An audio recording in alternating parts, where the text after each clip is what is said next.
when the eastern Ukraine city Lyman was occupied for 5 months last year. Valentyna Tkach and Tetiana Potapenko left behind. They volunteered to help their non-prosecution. Now, both women are accused by Ukraine's secret cooperation service with Russia, a crime that can be sentenced to up to 10 years. TKACH and Potapenko were volunteer long before the occupation.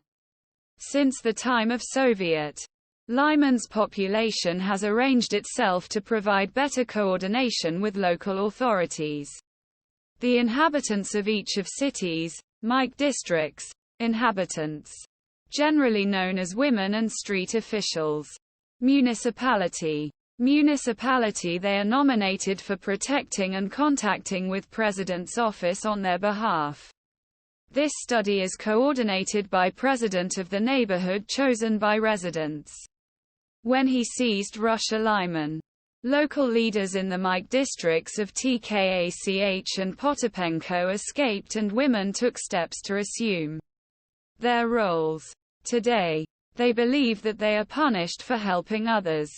As part of a series of stories about cooperation, the Donetsk region. Ukraine news outlet Graty met with both women in April and custody before the trial. Publications. War enters Lyman at the end of April 2022. 63-year-old Valentyna Tkach and her husband took refuge in the cellar of their homes in Kuzey Lyman.